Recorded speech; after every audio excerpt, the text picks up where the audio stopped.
woke us up this morning, Lord. So we thank you, Lord God, for our health and strength, our family, our loved ones, our neighbors. We thank you, Lord God, for your people. So, Father, we pray in the name of Jesus. Amen and amen. My brothers and sisters, there is a user's guide. My friend Dan and I was just talking about there's not a guide for life. Yes, there is. There's a user's manual, and it's spelled the Bible. That's the book for me. The Bible. Yes. So listen, there is a guide for your life. Psalms 119 and 105 says, your word is a lamp unto my feet and a light for my path. He will light your way that you might walk in the right way.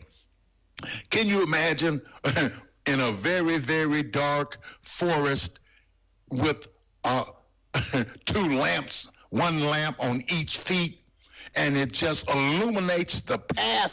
If you go off the path and you can see the way to find your way back, that's God leading you. That's God's leading you. You know, the Psalms 23 says, the Lord is my shepherd, I shall not want. He maketh me to lie down in green pastures. He leadeth me beside the still waters. He restores my soul. Yea, though I walk through the valley of the shadow of death, I will fear no evil, for thou art with me. Thy rod, thy staff, they comfort me. Thou preparest a table before me in the presence of my enemies. Thou anointest my head with oil. My cup runneth over. Surely goodness and mercy shall follow me all the days of my life, and I will dwell in the house of the Lord forever. What a mighty God we serve. He is our shepherd. Yes, he is our shepherd. Proverbs 6:20 and 23 says, my son, keep your father's commandments and don't forget your mother's teaching. Keep their words in mind forever, as though you had them tied around your neck. They will guide you when you walk. They will guard you when you sleep. They will speak to you when you are awake. These commands are like a lamp. This teaching is like a light, and the correction that comes from them will help you have life. God's word. You talk about you don't have a manual. God has given you a manual. Okay, if you go out and buy a new refrigerator, they are going to give you the refrigerator, but with that refrigerator is going to come an owner's manual. And it says, if that refrigerator break down, you're supposed to call 800, You're supposed to call that number. So our manual is the user's manual, and it's called the Bible. It tells you in Isaiah 30 and 21, and thy ear shall hear a word behind thee saying, this is the way, walk in it. When you turn to the right hand and when you turn to the left, walk in it, brothers and sisters. You need this user's manual, because if you follow this user's manual, you will never get lost. And if you do get lost and stray from the path, his word will guide you right back, because his word can be written on the table of your heart. But you must remember, if you get lost, there's a way out of your mess, and it's JESUS. Where can you buy a brand new Nissan with a lifetime warranty? Kingston Pike. Hey folks, Gerald Anderson with Ted Russell Nissan. You heard it right. Every new Ted Russell Nissan comes with a lifetime warranty, and that's a long, long time. Ted Russell Nissan on Kingston Pike. Country music superstar Blake Shelton presents Friends and Heroes 2025. One legendary night of country music that you won't want to miss. Blake Shelton. Live at Thompson Bowling Arena at Food City Center Friday, February 28th. Featuring special appearances by Craig Morgan,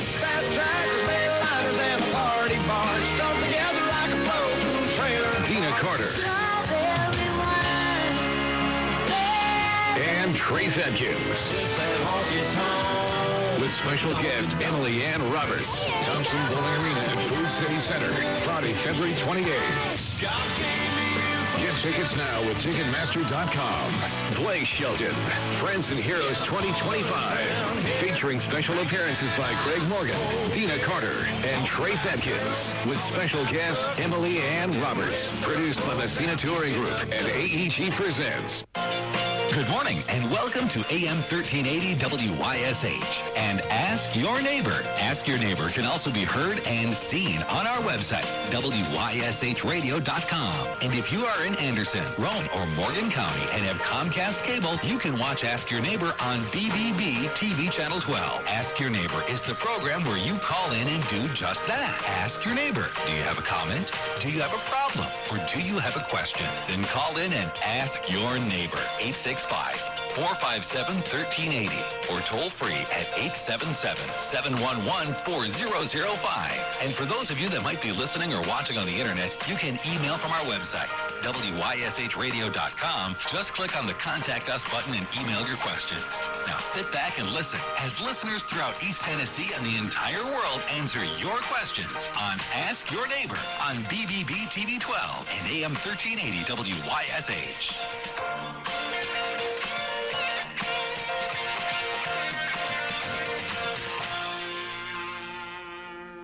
Good morning, everybody, and welcome into the third Wednesday of the month, the 19th day of February, which means Sheriff Russell Barker, joining us here this morning. Morning, Sheriff. How are you, sir? Doing well.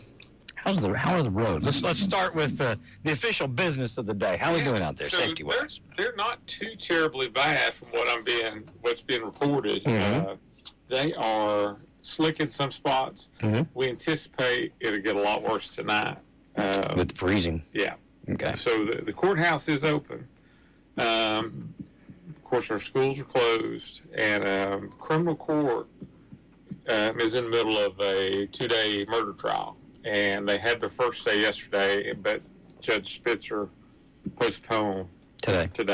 Okay. But the courthouse is open, and so far, nothing too bad that we're seeing, but we think it will get worse. Okay. Fingers crossed. We'll see. So how's everything going in the land of law enforcement in Anderson County? How are we doing? Everything's going pretty well. On one quick note, before we move past the weather, in the event it does get worse or somebody slides off the road, we talked about this last time it snowed. If your car's stuck and you're not going to get it towed immediately, leave it unlocked so they don't break your windows out. There you go. Because we have some opportunists out there that'll take whatever you don't want taken and leave it unlocked. Yeah. Don't leave anything behind you don't care to lose. I just didn't realize that was a thing, but it's just a crime of opportunity. Yeah. Now I'm sure these people do it outside of snowy days, right? But, sure. But snowy days makes it easier. Yeah, because there's no traffic. They haven't got to worry about cars passing, calling in, saying suspicious, or people pulling up saying you need help. I'm just breaking into this car. I'm knocking the window out. I'll be all right. So, very few people, I think we talked about it, the guy I met who actually made his living doing it. Yeah, still so. And so this is more of a crime of opportunity, and generally speaking, it's not kids. Kids look for unlocked doors. Yeah. They're too scared to break glass. So. What about I know that when it snows, you guys operate kind of on a safety thing where you just respond to calls. You're not out patrolling. Are we there yet? Yeah, snow schedule. we just respond to emergencies.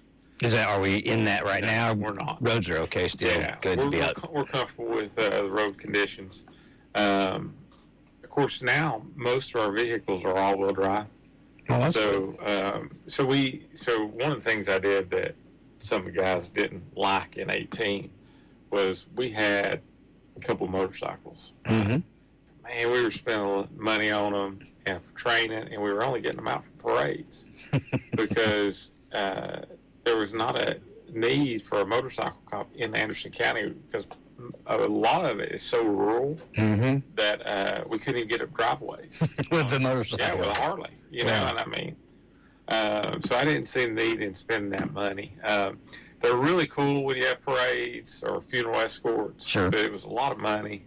So we reallocated that and saved some money there. Did you sell the bikes? Yeah, so they were on a lease. Oh. We didn't even own them. Wow. We just didn't renew it. Okay.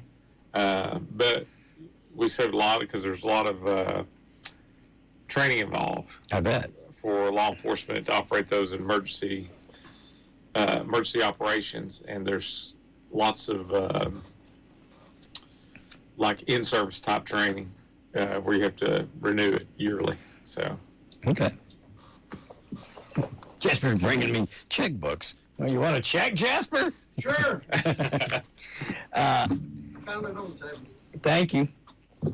Anyway, so we won't have motorcycle cops anymore. We've not had them since 18, 19, somewhere around. See, I didn't notice. Yeah, I mean, we never outside out of mind. Out. And another thing that, like, the best police car ever made was the Crown Vic, right? Police Interceptor. Sure. But Ford quit making those, and then everybody was going to Dodge Chargers. Yeah. Man, they're so expensive to fix. To work on. Yeah, and so we've got away from that. So we're all Explorers, with the exception of some of the Tahoes. Okay. The Tahoes are good, but they don't handle as well. They're great for canines. Gotcha. But most of our canines are in Explorers, right? Mm-hmm. Just they navigate a little better, handle a little better. How often do you guys rotate your fleet? Well, that was one of the things the county commission did for us. Gave us money in our budget to address needs. Before, it was always a capital project. Mm-hmm. And so when we first got here, we had some money that Sheriff White had left behind for us intentionally. He said, I'll let you figure out how you want to spend it. And the fleet was in really bad shape, honestly. We had a bunch of cars with 150,000 miles plus. What we did was to get a shot in the arm, we bought those Missouri cars. We generally get those with 50 to 60,000 miles. Mm-hmm. Missouri State Police gets rid of them at that juncture. Okay. And so we bought them, and then we worked it out where it was put in our budget instead of capital projects so that we could replenish them each year. So, for example, one of the things we do, admit, we caught a little heat over some of the cars we were driving, right? They were saying, oh man, that Tahoe's way too nice. But what people didn't realize is it was a Missouri car. Yeah. That had 60,000 miles on it. So admin, detectives, transportation, for the most part, every now and then they get a new one. Detectives, all of them get used cars. Only new cars go to patrol because those are the guys who are responding to emergency situations. All the time. Yeah, we're honestly, by the time I get there, everybody's knocked down or the crime scene's up. Yeah. And so those are the guys that are working it, And so we try to make sure they have really good equipment. How long do you guys keep your cars before you flip them? Or it really just depends. On the car? Off the car, yeah. So Motor Pool handles our maintenance and service. Mm-hmm. And it really just depends. And so much comes into play on that. The driver, mm-hmm. We had one guy who will remain unnamed. He's just hard on brakes. I mean, man, he'd run through brakes like nobody's business. And it was weird. He was in those Tahoes, right? I wonder if he was like that in his personal cars too. I wonder. Who knows? But and then the biggest thing for us as far as our fleet currently is man, we end up with a lot of little dings and stuff in the cars. Yeah. When you put that many miles on a car day in and day out, I mean, it's just going to happen. Mm-hmm. But it's frustrating as the sheriff. I guess so. Absolutely. I mean, so we had one time one of our deputies hit a deer, right?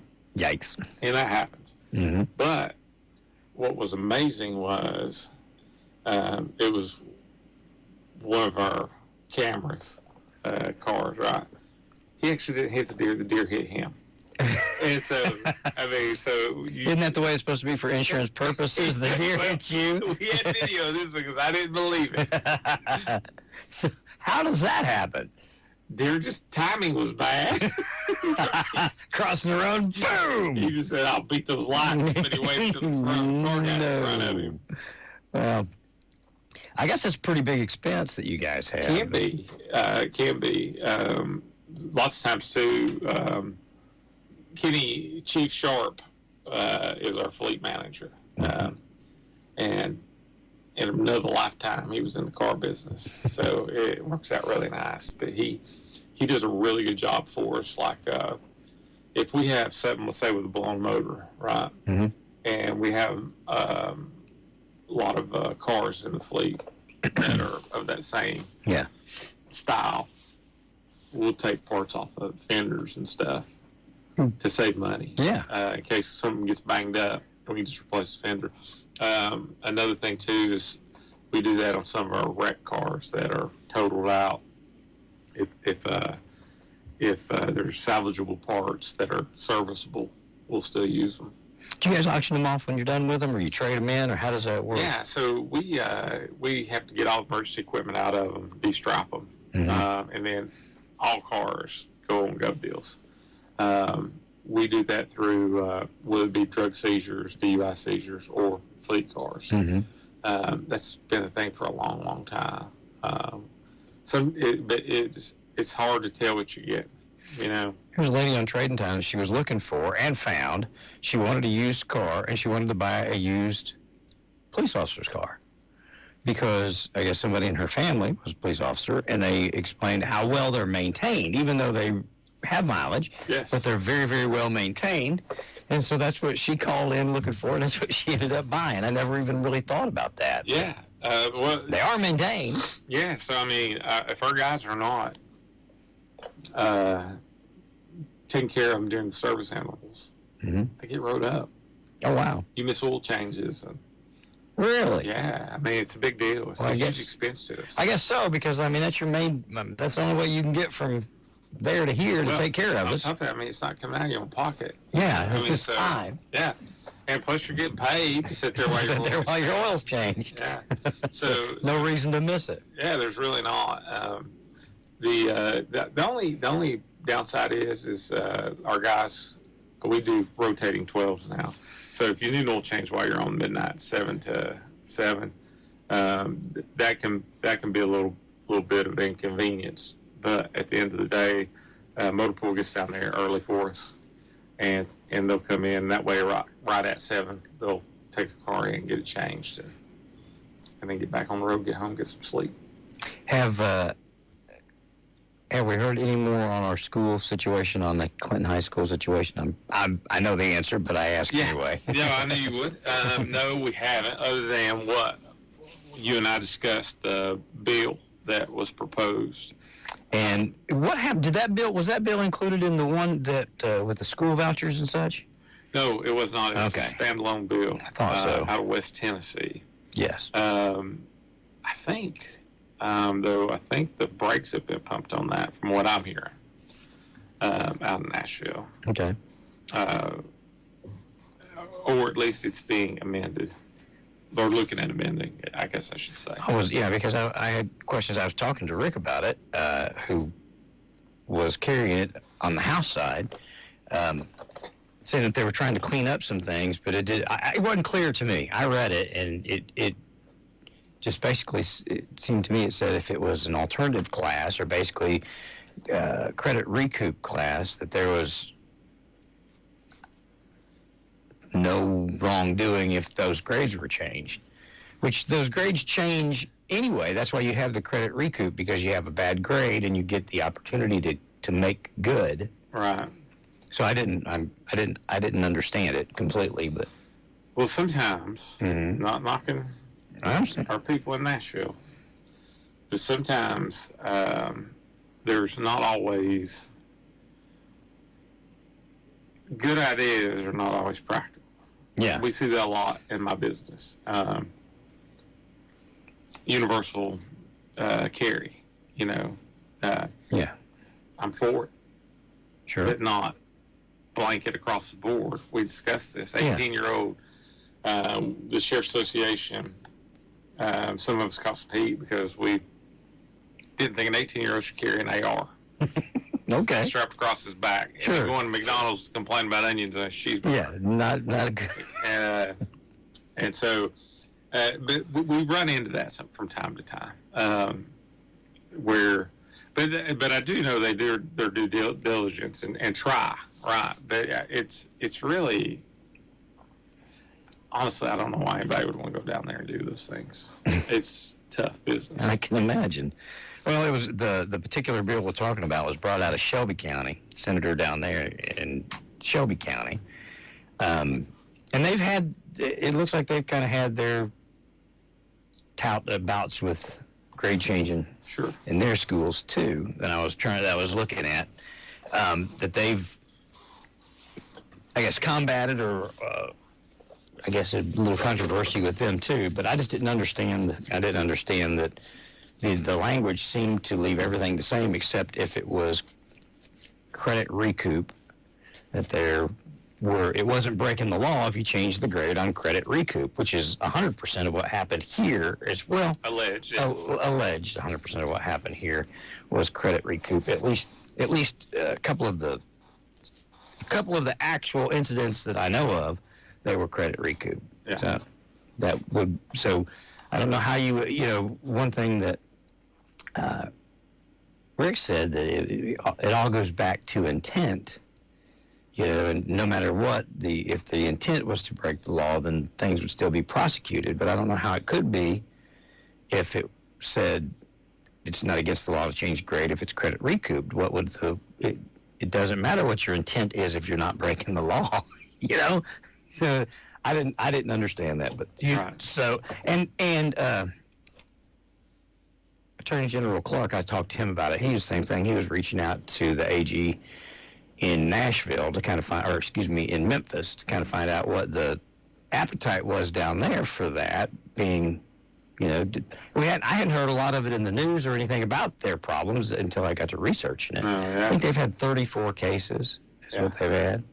I don't know if that means there are 34 times it happened. I mean, right. Compared to ours, 1,622 grades or something like that changed. I didn't know if there are 34, if that was how many grades were changed or whatever, because I didn't research it that far. But you say that's not come to pass. That's what I'm hearing. That it's been shelved and taken a closer look at it. Okay, is my understanding. Still, again, I've spoken directly to Dave. Of course, I talk to you every month. I talked to some of the people who were affected by it, some of the people who, some of the parents or grandparents that are still standing by waiting to see what's going to happen with it. And everybody's getting tired, pissed. Yeah. How about that? That's about the best word I can use, because it just, and again, I know Attorney General Clark as well as you do. I know he's not dragging his feet, but it sure does appear to... Gives that appearance. So... Yeah, it doesn't take this long to solve a murder, much less grade changing. So I will tell you this. This is solely my opinion and experience. Okay. Defense attorneys, they love to sometimes... Don't you have to be charged before you need a defense attorney? Before you actually need one, yes. Yeah. But you have a right to counsel before you're charged. When you're arrested? No, you have a right to an attorney. Well, sure, you can hire an attorney. Yeah, I can hire an attorney just to move my car if I want to. But I mean, unless you're charged or unless you're indicated in wrongdoing, you're not going to need. Yeah, if any time we call a citizen in for an interview, right, and we're going to ask, there's the 3-prong test, right? Sure. Anytime we're going to ask incriminating questions, or you make a statement that's incriminating, Miranda applies. For example, I could call you in thinking you're a witness to an assault. Gotcha. Right? But then, and I go, hey, were you down at the park that day when that fight broke loose? You go, yeah, I was there. I punched that guy right in the eye. And so all of a sudden, you've now made a incriminating statement. So I have to stop you and say, you have the right to remain silent. Anything you say can and will be used against you in court of law. You have the right to an attorney, blah, blah, blah.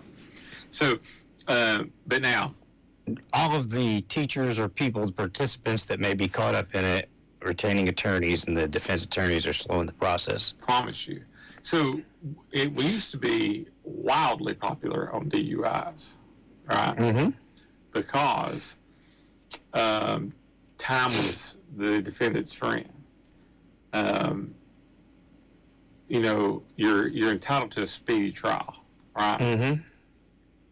Yeah, A lot of defense attorneys like to drag it out, right?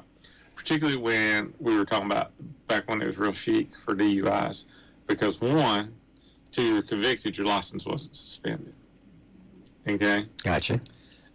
Two, and this is really even prior to the implied consent, right? Yeah. But till you're convicted, your license isn't suspended. So it's to the offender's benefit to Yes. drag it out. Yeah, and then in the meantime, you wait and see, did the officer retire? Did the officer quit and take a job at the plants? Oh. Did he move away? So if you don't have your prosecuting officer, it's really hard for the general attorney, the general attorney's office to prosecute that case. So the longer that the defense attorneys can drag it out, string it out, Yeah, the better off. And unless they've just got a really good defense. But if you don't, and like you'll see that with property crimes against persons. Sometimes the offender dies, the victim dies, Sure. and it's over. In this particular case, what is the value to dragging it out, or do you Have no clue. Yep. I mean, I really don't. Well, I was looking it up. I was looking up I can't remember what class misdemeanor that it is, but it carries with it up to, I can't remember the fine, but up to 11 months in jail or something like that. 1129. 1129. A misdemeanor is what that would be. A. Yeah. Okay. I was looking it up. I mean, it's a misdemeanor, but I mean, nobody wants to go to jail for 1129. So. Well, the truth of the matter is, like my current jail population, I would say almost half state inmates. Mm-hmm. Very few people in there serving 1129. Yeah. Most of them are pre-trial folks who have not been convicted, just can't or don't want to make bond.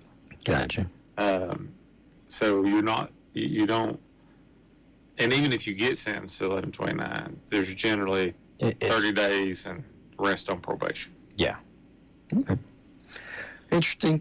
Again, hopefully we won't go a whole nother year asking that same question. When does it become, like you talked about statute of limitations running out? How does that play into it? So statute of limitations, once my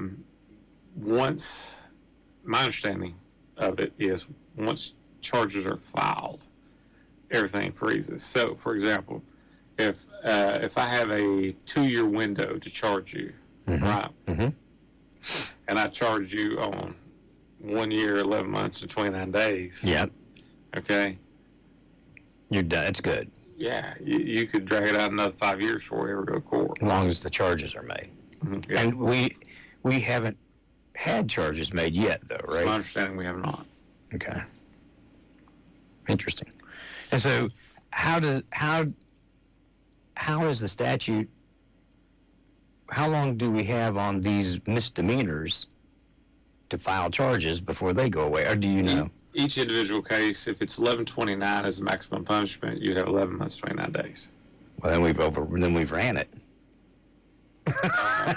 Or would it be from when you made the recommendation? Or would it be, see, I don't know. I'm really in the dark about when does that start? Does it start when when the accusation's made? Does it start when something's filed? Does it start when somebody's arrested? Or when they're charged? I don't know. When does the clock start on that?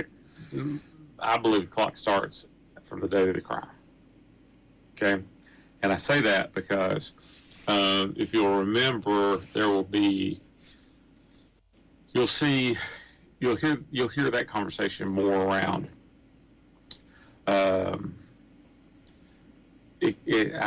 where it's made headlines is where you've got, say, someone who's perked on a kid. What cases of that nature that come to mind, and this law was changed for this very reason. This is why I remember it, where, say, a authority figure or some kind of special relationship, student, teacher, whatever the case is, sure, right? Perks on some kid, and the kid doesn't come forward for multiple years, right? Well, and so way back in the day, the statute of limitations would run out, right? Because the person didn't come forward. Yeah, and so there was, by the time they got their courage up, nothing, or they were old enough to handle it. Yeah, it was too late. So that changed. When I was at Clinton, we had the case where, as an adult, someone came forward, and there was a conviction on that. So now the law reads so that in those cases it starts when the person comes forward? No, they have so many. They have, like, I don't remember. It's been so long since I worked child abuse crimes, but it seems like maybe it's 21 or something. Somebody could I could get that answer too. Just curiosity of how the wheels of justice spin. A lot of us don't not understand it. To me, it seems like we know something happened. You guys investigated it, found 8 possible crimes, and now we're headed into year number 2 waiting on it. I get it. I understand the frustration. It's frustrating for us sometimes too, because that's an open case that counts against our numbers. Well, and I think until somebody does something, again, if you just go out and ask the average citizen, if you just went out tomorrow and went down to Hardee's, your general consensus is that Stalin, Dr. Parrott thinks the longer you can keep it out, the quicker it'll go away, and you know what I mean, the general conspiracy stuff that isn't. Yeah, well, I mean, it's about reflection on everybody. General Clark, myself, everybody. Yeah, because we're still out there law with enforcement as a whole. Plus 1,500 grades changed. We got a kid going to college on grades he didn't earn. We got all kinds of stuff out there that, you can't go back and undo it, but you could definitely shine a light on who did it. Maybe. Who let it happen, whose watch it happened on. And that definitely would, in my opinion, that would be a deterrent for anybody else. But what deterrent is there today when it's just going to be set on and nothing's going to be done? Nothing, can you tell me anything that was done to remedy what happened at Clinton High School at all, in any case whatsoever? Anything? No, I can't. Neither can I. Neither can anybody else in this whole community. Nothing. So that is. You don't know anything Dr. Parrott did? No, anything the school board did? No, I do not. No, and of course we're waiting on. I wouldn't be privy to that information, honestly, because that's. Well, no, neither would. That's school system policies and business and. Yeah, but if the school system policy and business breaks the law, then it becomes your business. Absolutely. So it's your business. Yeah. So but them taking them doing it on their own accord, of course. Yeah. I mean, like, when the law's violated, it becomes my business. Yes, right? Sure. But how they remedy it, I have no say so in that. That's Attorney General Clark and no, it's actually school board and if they break the law, I mean, if somebody on the school board's caught speeding, they don't have a dog in the fight of how whoever's speeding is punished. If they're caught cheating, they could fire them, but you guys or Attorney General Clark still legally punishes them. Absolutely. But I mean, however, is that what we're waiting on to see? However, I wouldn't have the authority or the ability to write school policy to say don't be speeding in school vehicles. True. I mean, makes perfect sense. So I can't. Whatever they have put into place, checks and balances, I wouldn't be privy to it, and I would have no say so in it unless they come and ask me. Sure. For my assistance. I was asking if you had any knowledge of anything that had been done, because it would seem like to me, if there was inner workings of stuff trying to correct it, they would work with law enforcement saying, yeah, we have this problem. Here's what we're going to do on our end. to fix it, correct it, remedy it, punish people. We know what you guys have to do on your end, but it seems like that would be a pretty easy thing to work together on. And there could be, and just out of all honesty, only thing I know is what my office is doing, right? Mm-hmm. I know the comptroller has a hand in this. I couldn't tell you where they're at. I know they've worked with my detectives. We've shared what we've uncovered, but, that's the state of Tennessee there. It makes for a fun, every couple of months at least, I get the same 3 or 4 people, Sure. They want to know what's going on, if I know, why, and then I listen to the spiel of how it's being covered up and all, all the other stuff. What do you say? I don't know. I say, look, I ask all the players all the questions, I come up every month. You come up here every month. You answer, and before you came last month, you called D.A. Clark before you came to see. So, and then I talked to Dave personally. I was in his office a couple of weeks ago, and we talked about it. And he couldn't give me any more information than than I'm giving everybody else, other than the fact of it's in play. And we talked some about this new the new legislation that was being put forth that he was going to reach out to see kind of where the origins of that in Shelby County had come. And again, like you said, that's been stalled. Locally, how have we been doing? I mean, as far as crime and things, we haven't had any. I can remember. I could be wrong, but I don't remember any dramatic issues that we've had in the last month. The last thing we had was our gentleman that ran from La Follette or Jacksboro. Came through our... Yeah, the shooting occurred in Anderson County by La Follette, Jacksboro, Campbell County Sheriff's Office. Yeah. And Jacksboro, I think it was. They crossed over into Anderson County and they discharged their weapons. And of course, this guy was called, taken to the hospital, and sure, come to our jail. But yeah, outside of that, there's not been anything. The Patterson case is going on, postponed today. Bring me up to date on the Patterson case, if you would, because I know it, but...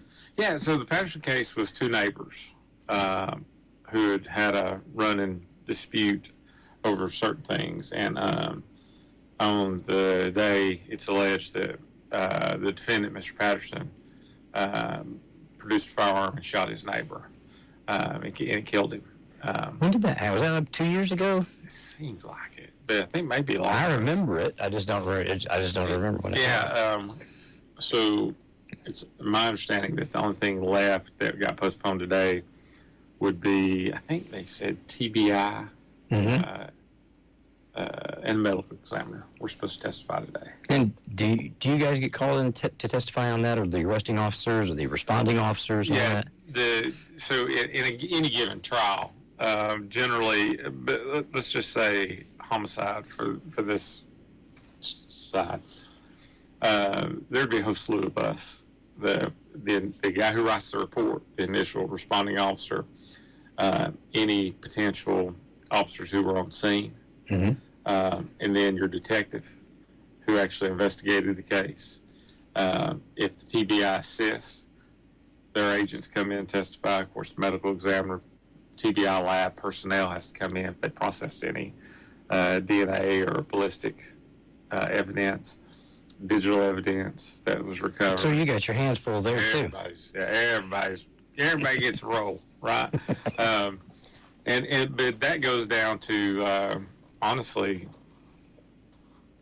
crimes against a person. Everybody puts their fingers in the pie. Is called in to talk about it. Yeah. So, for example, the Moss case that was recently dismissed, where Kentucky State Police chased someone across the state line, Jellicoe picks it up and runs it through Campbell County into Anderson County, and we tried to spike strip the car. Got one tire, and Jellicoe and Campbell County continued their pursuit. We picked up spike strips, right? Yeah. And then we went in that direction. We weren't part of the pursuit, but once we couldn't catch them. They were flying. Yeah, I mean, we could come from a dead stop and get in on it. However, when we started getting close to the county line, our sergeant told everybody Back turn up. around and go back. Yeah. And that's when Jellicoe notified us that the car had spun out. And so we just crossed over because it was literally Right on the one. across the Knox County line. And that's when that incident occurred. Yeah. And that ended in an officer-involved shooting. So with that case, that was multiple agencies. TBI investigated it, right?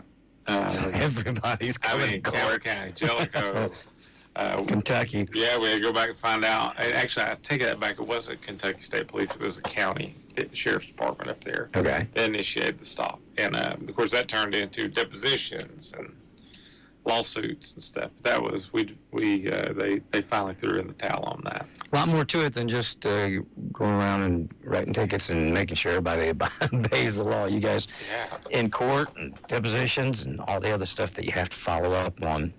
Is that taxing on like your employee pool when you're trying to keep a number of deputies on the road? Is that, or do you guys figure that in?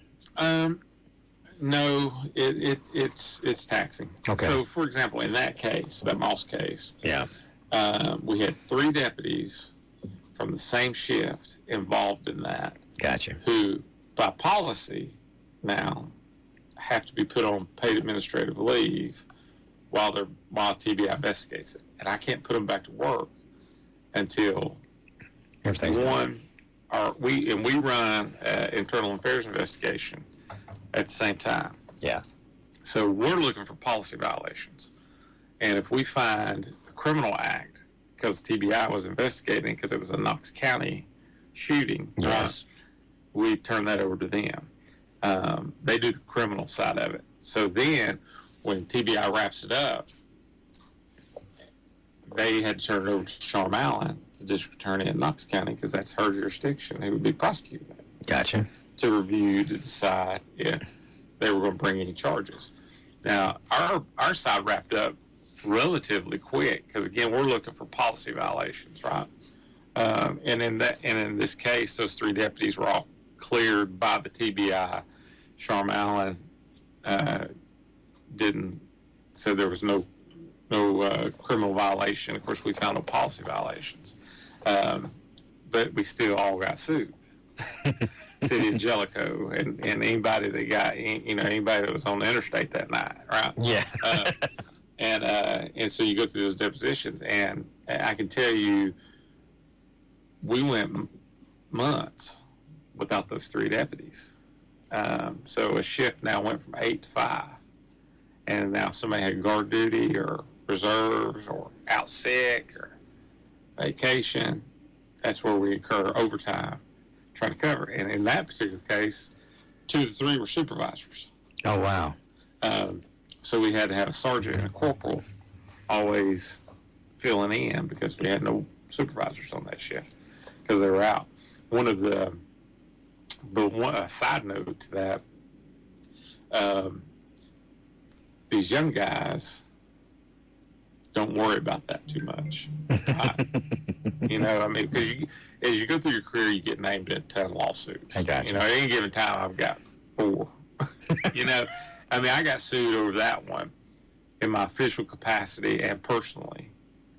Because that's the way it works. And I was in bed when all that happened, right? Because I'm the sheriff, right?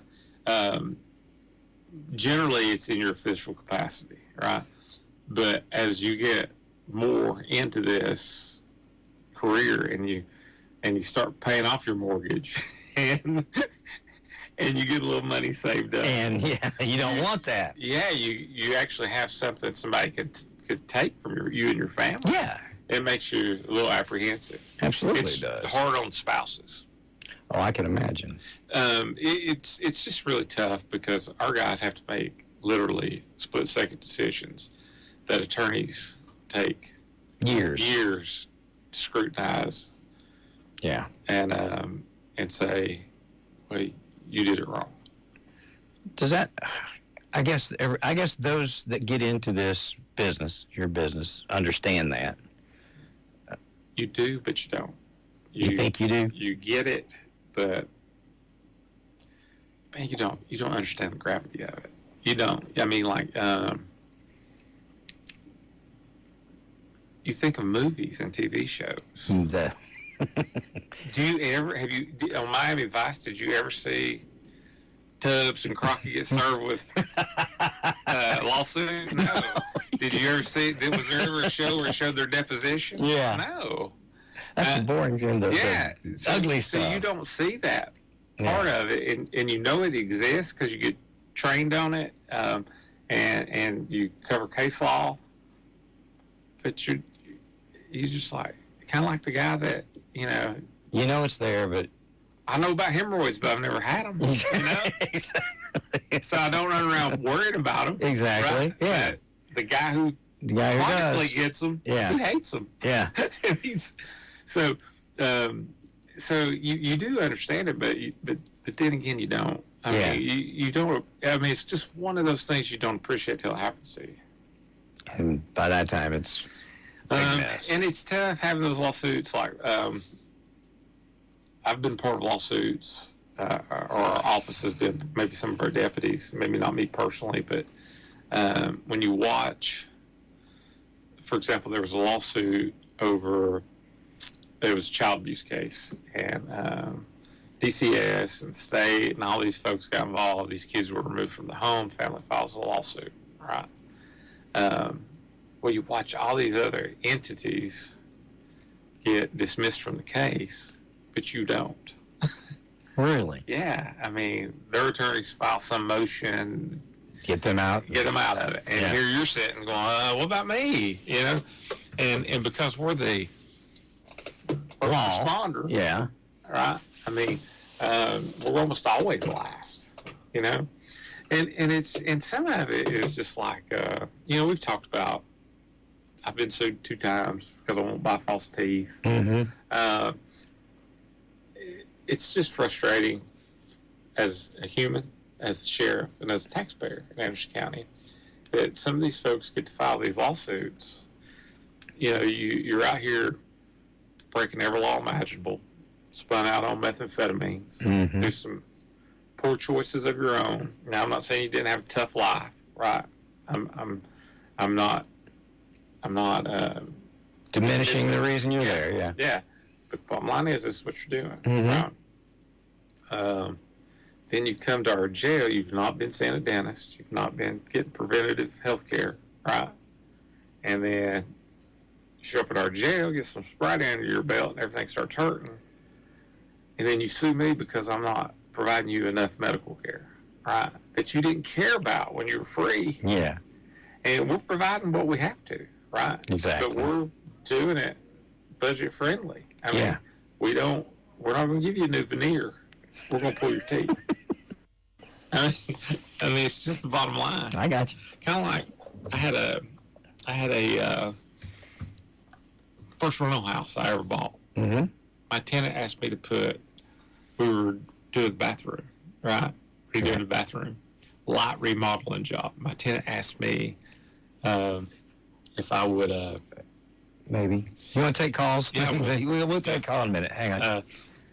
They said, will you put down tile in the bathroom?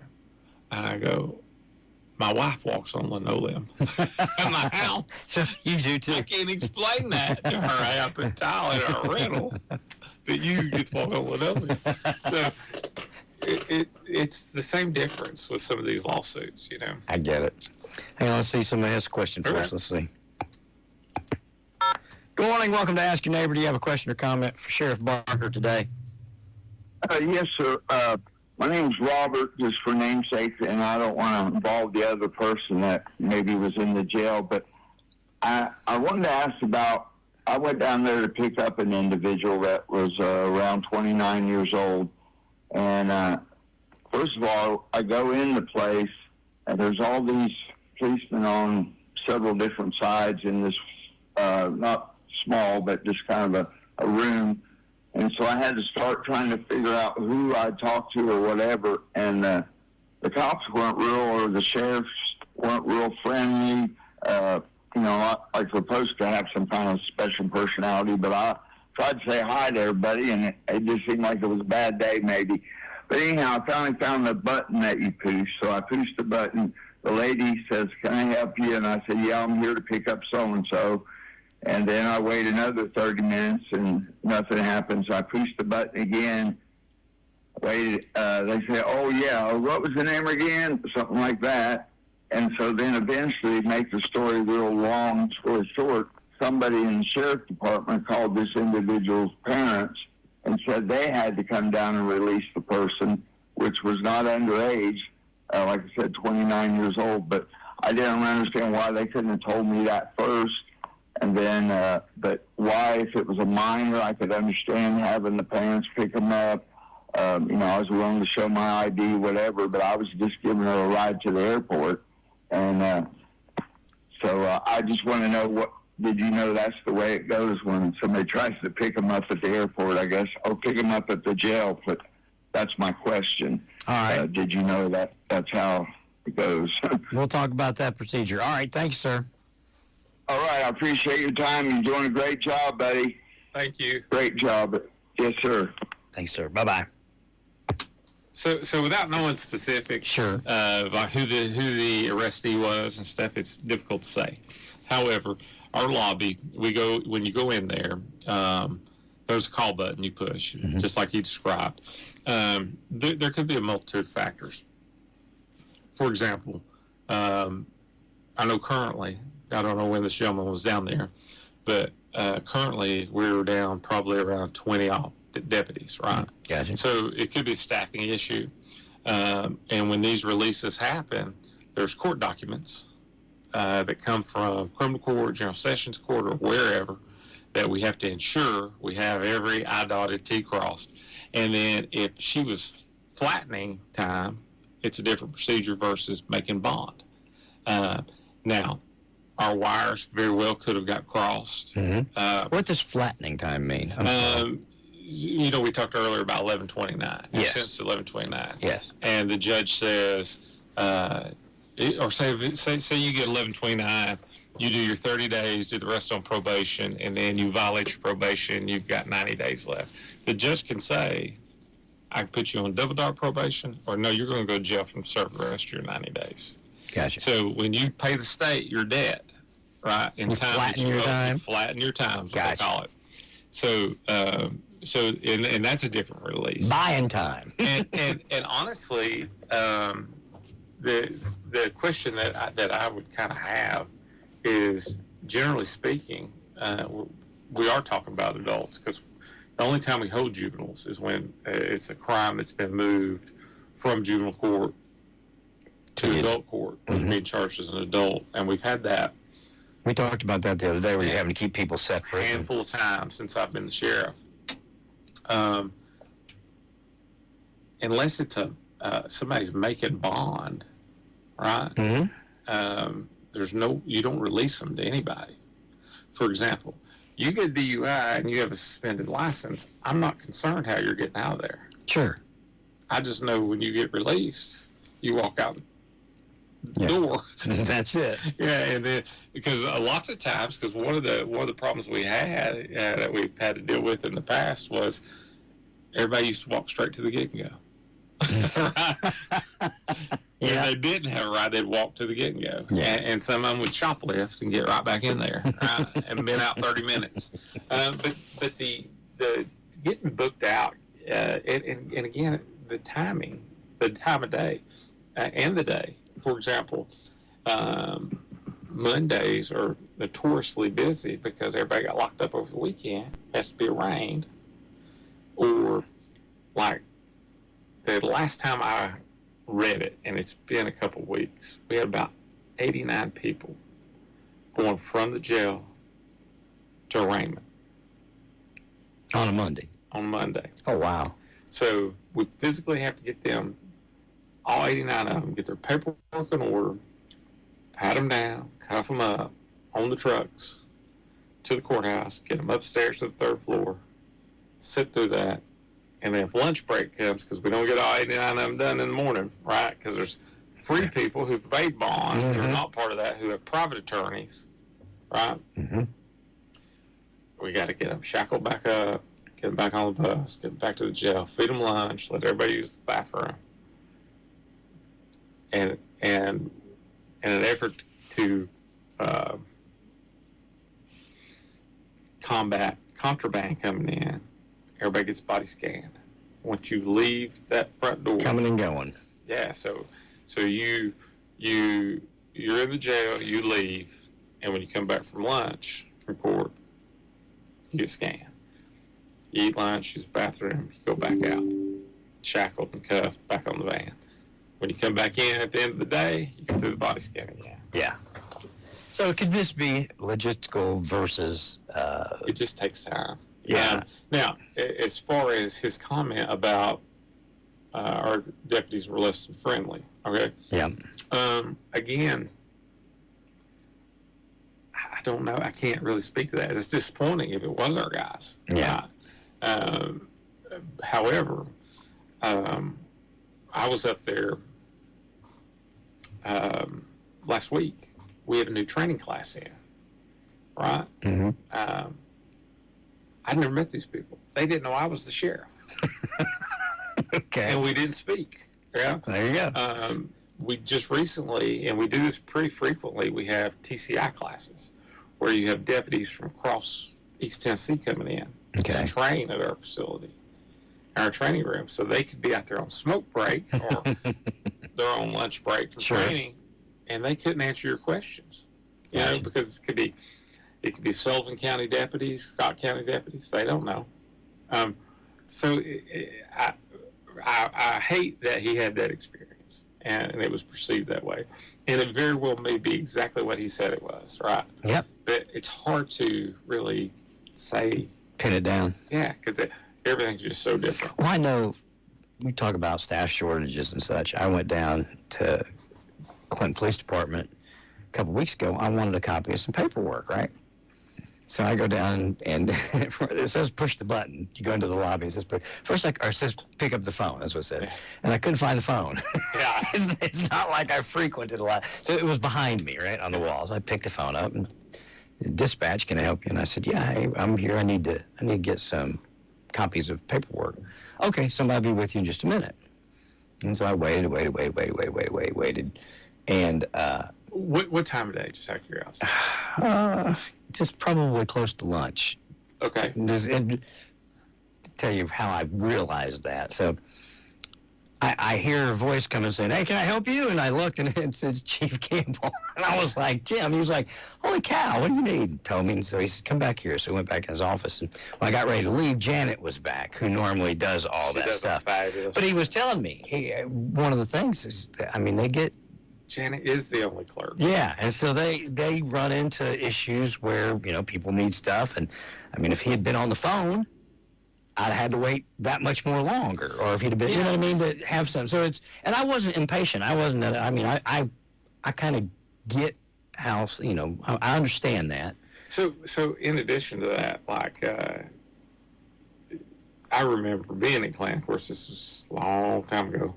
But if it was after 5 o'clock when the offices close, right? Oh, yeah. Sometimes they call an officer in off the road to see if they can get the report for them, right? Oh, wow. So you're waiting on a guy to clear the wreck. Then come and get it. Come in to see if they can help you pull paperwork. And sometimes they can, but sometimes they can't, depending on if it's what the case is. And I promise you, road deputies or city police officers, if it's a report involving a juvenile, because there's so much stuff you have to redact, they ain't gonna even... Well, I just found it, I don't know if I found it humorous or if I found it, that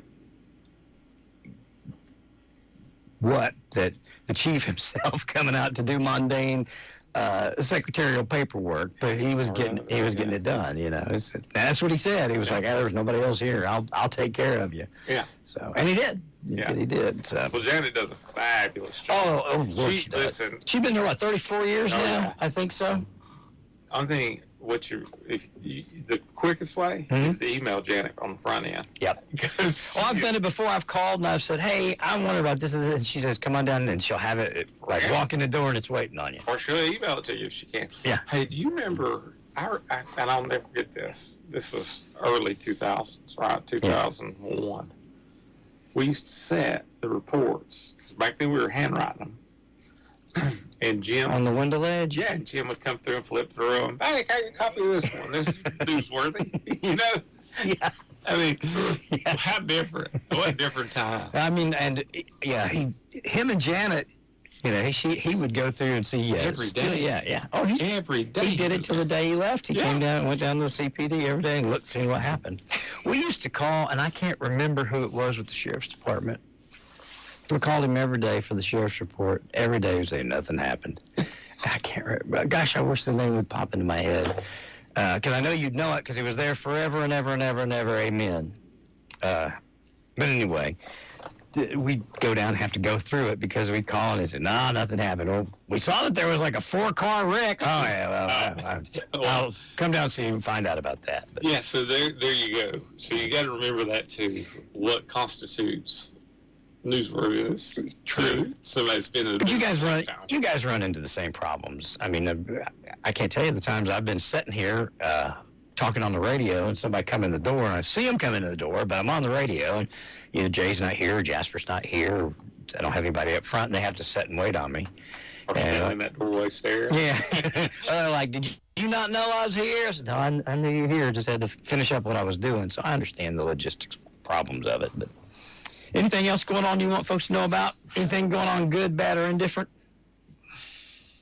We blow through time like crazy. I just looked up, it's 11:15. Which I know. We don't have anything. I will tell you this. We got so excited, or I did. So a friend of mine, Sheriff Wayne Potter, passed. Yes. Up there in Morgan County. I was coming back from... He was a good guy. He was an awesome guy. He was a good guy. I was coming back. We were up there trying to go over some of the funeral arrangements and make sure that their deputies could attend, right? So myself and some other sheriffs are... filling in. Yeah. Going to run their jail and answer their calls for them. But I was coming back. I get this phone call from an attorney who says, do you have a Lieutenant Green? And I said, I don't. And they said, well, there's a guy identifying himself as Lieutenant Green, and he is out with a client of mine saying he has an arrest warrant for him for missing federal grand jury, and they can give him $5,000 or be arrested. In person, dude, now. That's what the attorney said. So I said, where are they at? And he goes, I don't know. Let's do three-way. So we do three-way. Uh-huh. And this guy says, I'm in Oak Ridge, and the line goes dead. This is yesterday. Oh, wow. So I turn around, start going back towards Oak Ridge, and I call the attorney back. He said, for whatever reason, I can't keep a three-way call. I can talk to you or I can talk to him. I said, just send me his number. So I call him, and I said, hey, where are you at? And he said, we're in Oak Ridge. And I said, where are you going? He said, I'm coming to Clinton. And I said, okay, I'm going to be pulled over, backed up in this cutout, right across from Orchard Knob. Mm-hmm. Where are you driving? And he says, I see you. Okay. He pulls in. So I get out of the car and I go, where's this guy at? And he goes, oh, he was on the phone. And I'm like, oh, because I thought, man, I'm about to lay hands on him. Yeah, you're about to get the scammer red-handed. But he had emailed them some very official-looking documents saying that they had missed grand jury and there was a warrant for their arrest and stuff. And it's a new twist on an old scam, right? Yeah. Just everybody know, ain't nobody from any law enforcement agency going to give you an opportunity to buy your way out of anything. Yeah. So, and what interviewing them, talking to them, what we learned is they called, and it was really sophisticated in the sense that they spoke to three different people, right? Three different distinct voices. Wow. And they were shooting these emails to them and giving them copies of the paperwork. Well, they were supposed to be going to I guess Walmart or somewhere to wire the 5,000. However, a telltale sign for these scammers is they want to stay on the phone with you. Yeah. Right. I promise you. Government workers ain't. They don't have time. Yeah. They're moving on to the next thing. Yeah. Plus, we're just not going to ask for money. We're just not. We'll tell you, honestly, if you called us to have court costs, I'd send you to Rex. Yeah. I said, go, Rex keeps that. You know? So, bottom line is, they want to stay on the phone. Well, while they were on the phone, there was a husband and wife team, and one of them, the wife said, I'm just going to drive to the sheriff's office. Scammer hung up. Click. Yeah. And so the husband called his attorney, the attorney called me, and there you go. But so that's out there. So be careful. So in a good note to end on. Yep. So the attorney and I were talking, and he's like, "Hey, man, I thought they were telling us the scammer was in person." And I said, "No doubt." Yeah. You know? But he says, "Hey, I'm gonna send you a picture." So he sends me a picture of this guy, and this guy is the victim. Well, he was the quarterback for Yale, like in the '60s. Oh wow! Right. Mm-hmm. Guess who was sitting to his immediate right? Who? His wide receiver, Tommy Lee Jones, the actor. It was a great picture. Well, that's pretty cool. That was pretty cool, yeah. Yeah, well, there you go.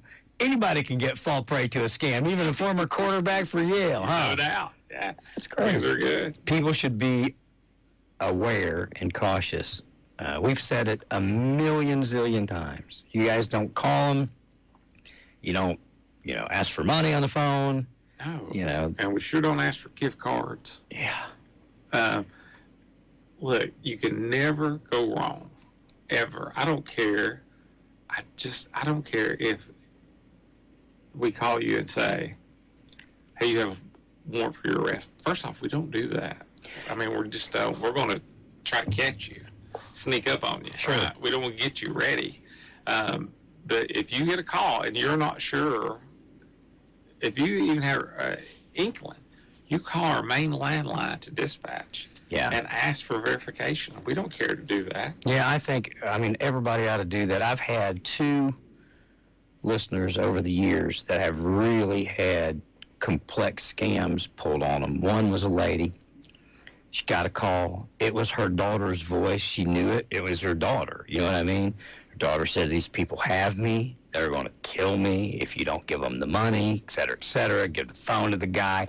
Same thing. We're going to stay on the phone with you. You go to the Walmart. You wire this much money. And that was a more recent one. It was done through what suspected was AI, artificial intelligence. Go back a couple of years, guy that calls Trading Time all the time, George on Trading Time. He had the same thing happen to him. Somebody called, and he caught on to it. The person said it was his grandson, and it sounded like his grandson. And it was like, hey, I need X $100. I've done this. I had a traffic accident, something like that. Yeah. I need X $100.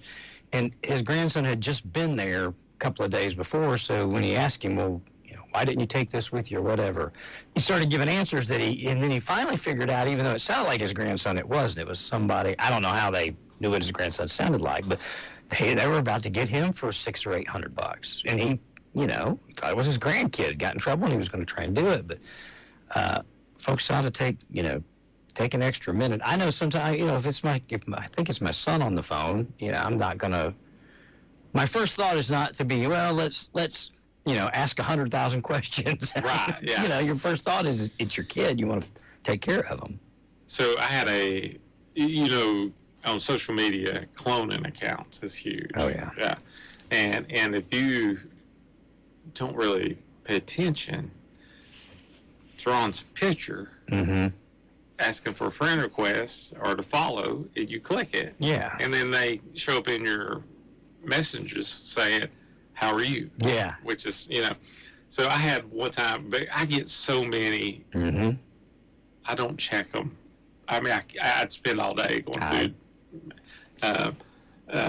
going through them, so I'm really bad about that. So let everybody know it's a terrible way to get hold of me. Social media is not the way to go. Yeah. Okay. So, but I was sitting there one day and I accepted one that was a clone. Mm-hmm. And they said, how are you? So I go back. Of course, I got two friends. Uh-huh. Same person. Well, obviously one of them. And they say, how are you? And I go, I'm fine. So I thought, I'll play along. And they go, have you heard about some grant? And I go, instead of texting me, I'm sitting here with you. Why don't you just tell me? And they literally just put back LOL. Oops, busted. And I mean, they did. Yeah, I bet I've got 300 of those requests right now in my inbox. I'm the same way. I just ignore them. So if you're out there and you're a real person and your friend requested me and I haven't responded, forgive me. Yeah. It's just too many to go through. Thanks, Russell. Yes, As sir. always, I appreciate you coming in. We didn't have anything sexy and exciting and controversial to talk about, but I kind of like it that way. I'd rather just talk about, when we got good stuff. Quiet is good in your business and in our county, so that's Absolutely. good, and we appreciate it. Right. Sheriff Russell Barker, we'll see you next month, I hope, buddy. Man, can you believe it's 2025? I mean, here we're flying through it feels like. I know. We're almost done with March, or with February, almost into March. I know. I mean, First quarter, I've still got my Christmas decorations sitting in the hall that I got to take to the attic. You know what I mean? They're taken down in the boxes. But I haven't got them. By the time I get them up there, it'll be March, and just turn around and get them back out in October. Yeah. All right. Thanks for coming. Thanks, Russell. Bye-bye. Hi, folks. Greg, your friendly garden guy here at Willow Ridge Garden Center. Did you know that Willow Ridge can supply you with mulch, soil, mushroom compost, gravel, and river rock? We have all these bulk items in stock. We will load you up during regular business hours, or you can schedule delivery direct to your house. So if it's convenience and availability you're looking for, Willow Ridge has got you covered. On the Turnpike in Oak Ridge, just minutes from anywhere in the Knoxville area. Call 865-481-3825 and get your hands dirty. It's good for you. Hey guys, it's Mark from Rusty Wallace Chevrolet in Clinton. Check out our President's Day deals. We have new tracks with payments as low as $350 a month with no money down, or up to $9,500 off new crew cab Chevy Silverados. And as always, you get Rusty's exclusive 200,000-mile warranty. So together we drive to Rusty Wallace Chevrolet in Clinton, or visit us online at RustyWallaceChevrolet.com, where Chevys cost less. Let's qualify for we basically do that. H&H Body Shop is a family-owned and operated body shop. Here's Darla, co-owner of H&H Body Shop, on how she ended up in the family business. Well, I was born into it, but I did choose it. I helped my dad at night on his paperwork when I was a kid. Then I started during high school coming up here. Then after I graduated on state, I ended up here full-time. Daddy got ready to retire, and he wanted me and Barry to do it together, so me and Barry became partners in the early 90s, and we've stuck together ever since. What do you think sets H&H Body Shop apart from all the others? We try to fix your car like it was our own. A lot of times other body shops just don't care like that. We're a family business, and we act like a family business. H&H Body Shop on North Main Street in Clinton. Call 865-457-9734. H&H Body Shop. There since 1960. There when you need them. Here's Dr. Mark Smith, physician associate with Way to Go Weight Loss and Anti-Aging Medical Spa. So tell us a little bit about this shot that you're offering that everybody is talking about. It's a once-weekly shot that helps you lose inches around the waist and also pounds. We're doing them for $30 a week. Here's listener Wilson Gadd. Hey, I'd just like to tell everybody that's listening that I tried for years to lose a little weight, and I never did have no success. I took all kind of diet pills, done this, that, the other. But I went over to that Way to Go Weight Loss Center, and in about 2.5-3 months, I lost 40 pounds. So I like to tell anybody that has any kind of blood pressure trouble or diabetes or overweight, that's the place to go. Because my blood pressure's come way down, and I feel better, and I just tell you, it's a glorifying thing to lose weight like that when you're overweight. So you get the all-around effect of preventative medicine and weight loss all at one time. With 5 locations in East Tennessee, there's one convenient for you. Call 865-219-8650. 865-219-8650. Way to Go Weight Loss and Anti-Aging Medical Spa. Hi, it's me, your USPS Ground Advantage shipment. Just left the warehouse and hitting the road. I know. Just got the notification. Great. Smooth sailing so far. I'm almost there. Yes, I know. I get all the updates. Made it. Safe and sound. I know. Well, Well, did you know I was with USPS the whole time? Oh, yeah, I know. Keep your business in the know with USPS Ground Advantage Service. Visit USPS.com/in-the-know. The county just requested more electric charging stations. Orders have really amped up at Able Electric. We need 3 more at First and Main, and we just got another hotel chain. It's no shock. Able Electric needs able electricians. Grocery store wants charging stations, too. And fast. I need Indeed. Indeed you do. Put our matching platform to work so you can spend less time searching and more time connecting with talented candidates. Visit Indeed.com/credit and get $75 towards your first sponsored job. Terms and conditions apply. At Skechers, we put the S in comfort. Now, I know you're probably spelling comfort in your head and asking yourself, is that possible? Am I just a really bad speller? Look, I don't know your spelling aptitude, but Skechers most definitely put the S in comfort because Skechers is